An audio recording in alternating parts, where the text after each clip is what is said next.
First of all, you don't know me. We're all about that high school drama girl, all about them high school queens. We'll take you for a ride in our comic girl, drama girl, cheering for the right team. Drama queens, smart girl, rough girl, fashion but you're tough girl. You could sit with us, girl. Drama queens, drama queens, drama queens, drama queens, drama queens. Hey everybody, we're doing a Q&A episode just for you. Are you ready? Are you ready? Are you girls ready? Hit me with some questions. Oh boy, from Julia. Julia wants to know, when faced with a tough day on set, what did you do to unwind? Karaoke. Hide in one of your trailers at lunch. I live downtown. Yeah. I would leave set and just walk straight to a bar. Like, I wouldn't even go home because I knew I'd get there eventually. Yeah. We were just either at Level 5 or Yosaki. Mm-hmm. Or where else did we go? Deluxe. Oh, yeah. Like, if we wanted to eat and drink. Yeah. But I'd have dinner there and then I'd sit at that bar, like with Paul and Hank, for so many hours. Yeah. And just sit there till they closed a lot. Oh, the French place. We used to go to that upstairs French place, Caprice. Yeah, Caprice. Caprice had that upstairs room. Yeah. Yeah, I mean, I don't know that there was anything. It's just like, I think anybody else has a hard day at work and they just go, they want to go have a drink with a friend and take a load off or go home, just bury yourself in your apartment and watch a movie or something. Well, Joy, you would go home in like so beautiful clothes. Like you would, you know, you'd like make a I usually thing. had a craft or something that I would get into. Also having an animal helps. It kind of depends for me. Did I need to shake it off by like being alone and, you know, taking Patch for a walk? Or did I need to shake it off by like going with you guys to karaoke and slamming 2 tequila shots and like screaming to Pat Benatar? I don't know. It kind of depends on what kind of a day you've had. I don't think there's necessarily a standard, but I will say I think it's important to acknowledge what you need, whether it's a moment of introversion or a moment of extreme extroversion. You know, listen to yourself. And that makes so much sense. Give yourself what you need. Take care of yourself. Because don't you feel that juxtaposition makes so much sense, Soph? Because now that I'm thinking about it, I went out so much downtown because I was so mopey on the show that I felt like I had to be turbo fun outside of work. But in subsequent jobs where I have to be a ton of fun and kind of loud, that's when I want to just go home and be like, I'm just going to be a grandma and crochet and like sit here. It's balance. Balance. All right. Are we still doing those things? Still do all those. Have we evolved? No. If it ain't broke, don't fix it. I don't know. You guys, this weekend, we were out visiting friends and we went to this like really fun party on Saturday night. And there was this great DJ and everyone was like, oh my God, we're outside and we're dancing and it's great. We went to a college bar afterwards. Oh my gosh. I didn't know it was a college bar until I got there. No, but we were there. There was a cover band playing incredible music. It was like me and 10 friends who are all our age, like, you know, my friend who's a magazine editor, like grown-ass people. And we were in the corner of a college bar, just like dying, having the time of our lives. Yes. I got asked out by a kid who could not have been more than 22. That feels good. That's so fun. And I just was like, oh, you sweet boy. Yeah. Ask me again. No. Ask me again. No. I just want to hear it. But thanks. It was adorable.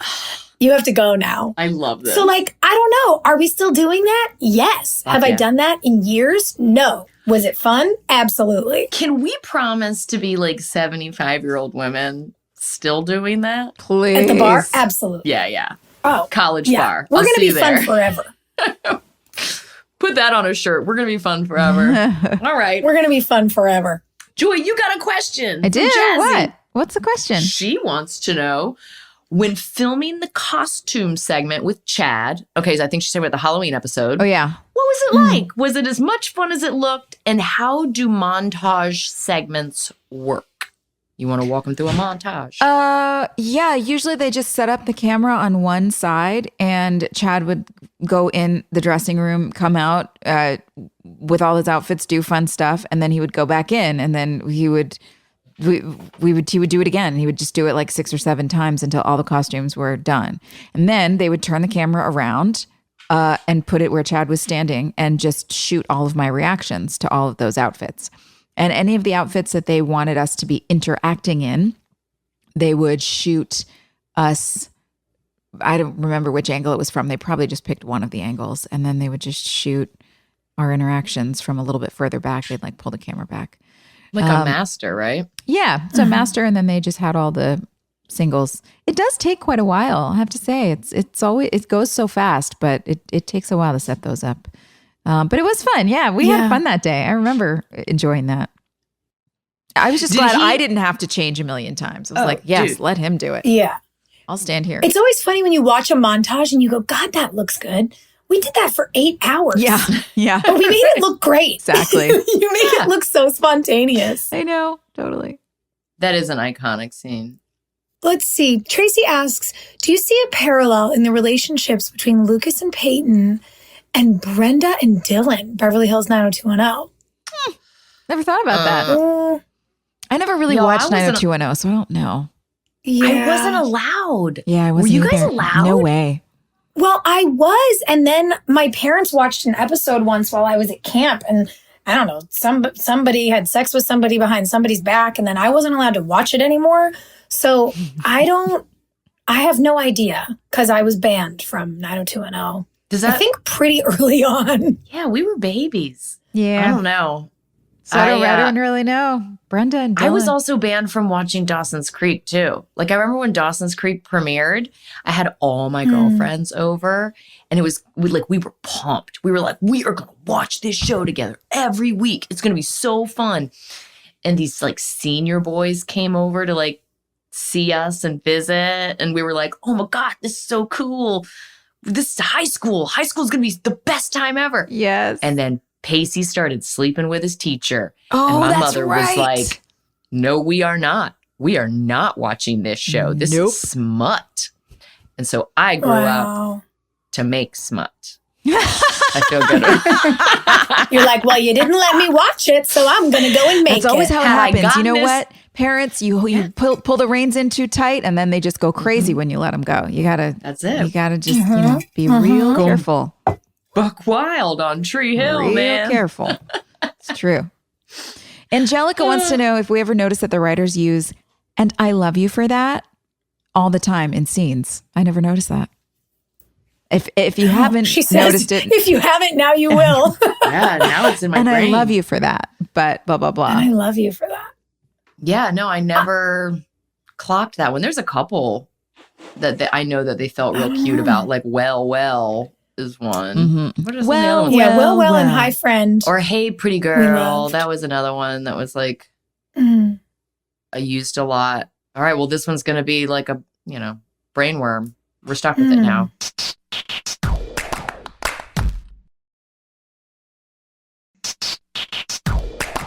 Nia wants to know, I know that Joy and Sophia have directed multiple episodes of the show. In your podcast with Lindsay McKeon, you discuss how there is 8 days of prep, 8 days of shooting, and 8 days of post-production.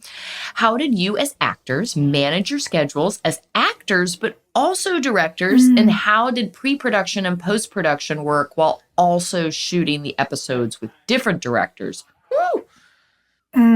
That's a great question. The pre-pro and post-pro work while shooting episodes with different directors was easier.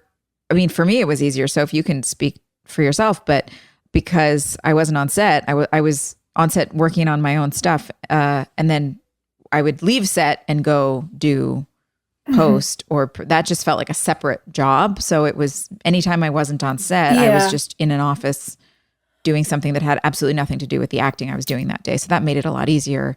I did not like being on set as an actor and then directing myself at the same time and having to direct the people I was in a scene with. Because as an actor, I prefer to be 100% in the moment in the scene rather than judging someone else's performance. which you have to do as a director. So it's I didn't love that aspect of it. Yeah, I understand that. So I think one of the just sort of technical things that would probably be helpful to fill you guys in on at home is, for example, when we would be directing and we would be in our pre-production time, a director who is not acting on the show gets all 8 days to prep. We did not. They would definitely try, let's say I was directing episode 8 of the season. They would try to block my days in episode 7. So they'd try to cluster your scenes together as much as possible so that you might act all day on Tuesday, but then you could go prep all day on Wednesday while, Brooke would be off while Nathan and Haley would be having a day at their house or something. But you definitely did get less time. I think what helps really make up for that is we started directing years into being on the show. We knew every location like the back of our hands. We had shorthand with the crew. We knew what, the lighting looked like at Trick for concerts. Yes, there were things we were, designing and creating, but we already had the deep, intimate experience with most of our sets. If you had to go find a set, specific for your episode, you would location scout on a day where you were not acting in the episode that was filming before yours. And then post, to Joy's point, you'd run in, if you had a scene off, you'd run into the office and jump back in the edit. But with directors, you do not get final cut. The producers and creator of the show get the director's cut. Then they make whatever edits they make because they do an edit on every single episode, which really creates a cohesion with the story. And sometimes they don't have a lot of notes for you. And sometimes, they disagree. You two don't fight. Never. You really think something's amazing. Don't be crazy. Who, us? No. Opinions? We don't know what those are. But I definitely enjoyed juggling all those things. For me, being so many years into our show, directing in ways, when, let's be honest, you do the same thing every day for years, you get a little bored. It's not a bad thing. It's just human. Yeah. And as a director, I fell in love with our show all over again, over and over again every year. And I really cherish that experience. Nicole says, is there a reason why Bevan and Antoine have the same names as the actors that play them? I mean, is it laziness? What's the answer? I feel like it is. Yeah. I feel like they were just like, let's not worry about tracking too many people. Like, I don't want to have to deal with remembering new characters' names. This is the biggest cast in the history of television. There's 8 billion people on this show. Just call them by their real name. It's fine. Yeah. It's fine. I think that was it. Well, you know what happened? I remember when Bevan came on the show, she was saying that there was an episode where, long before she'd ever actually been cast to speak as an actor, where she was just a featured extra, being one of our cheerleaders, they had, when we were doing cheer practice, to make it easier, they had us, me and Hilarie, calling all of the girls who were our cheerleaders by their real names. Right. Which is such a weird thing because, the writers are like, oh, well, these are featured extras. Like, we don't know if these girls are going to stick around. Like, call them by their real names. Some guy, I won't say who, said in the room, like, well, it's not like they're ever going to talk. And then, Bevan became a star of our show. And they were like, well, she has her own name already. So that ship has sailed. I don't know how it happened with Antoine, though. How confusing for the fan base, though. To see her out in the wild and be like, Bevan? I know Talk you. about blurred lines. So weird. But our show, that was kind of the magic of our show, is that no one ever knew what was real and what wasn't. Turns out a couple things are real. Hilarie, what is your best personal life hack tip? Farming advice, beekeeping, cooking, makeup? Because you're the farmer. Yeah, you know what I should do is I should just start doling out makeup and fashion advice because we know I'm so gifted at that. That question is from Alicia, by the way.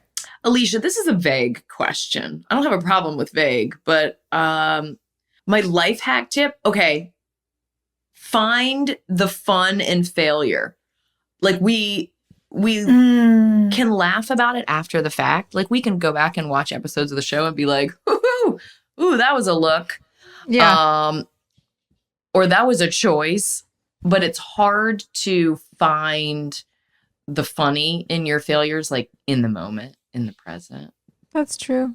This is a great question, and I wish I had a great answer because I feel like there are things that I do on a daily basis that are unusual and help, but I don't know what they are unless I have somebody who's hanging out with me for the day and they're like, what are you doing? And then I'm like, I'm doing this. And then they go, oh my God, that's genius. And then I'm like, I know, but I don't like write things down. No, Sophia and I felt that way when we hung out by the bar in your kitchen and you just started like making elixirs and shit.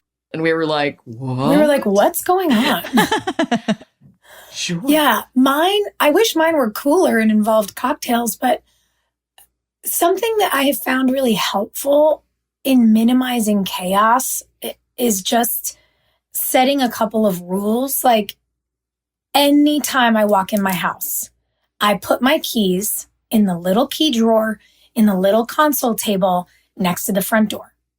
And if I don't, then the next day I can't leave my house for an hour because I'm running around looking for my keys. Yeah, for sure. So it's like, I'm sure that sounds silly, but there's like some things that if you can just take care of it right away, it'll reduce the time that it takes you to fix it later. Oh, yeah. And that has been a good adult life hack to learn. Those key gremlins are the worst. The key, they take them all. I have one. You know, it's a skin hack. I have been, first thing when I wake up in the morning, I put water on my face and I don't dry my face. I just splash water on it and let my skin absorb the water. And then I put on a really thin layer of vitamin E oil. Oh. And often that's all I'll do. Especially if I'm traveling and stuff. So I don't know. I have a sort of a Mediterranean mixed skin type, so I don't think that would work for everyone. I can't imagine not everyone's skin is the same. But if you have sort of olivey, that Mediterranean like normal, I guess medium skin type, you might try that. My skin has never looked like dewier and glowier and had less problems than when I'm just using water and vitamin E oil. You were glowing. Done. Sign me up. Done. I love you guys. Love you guys too. Thanks for your questions, everyone. Yeah, we can't wait yeah, for more thank next you. time. Hey, thanks for listening. Don't forget to leave us a review. You can also follow us on Instagram at DramaQueensOTH. Or email us at dramaqueens@iHeartRadio.com. See you next time. We're all about that high school drama girl, all about them high school queens. We'll take you for a ride in our comic girl, cheering for the right team.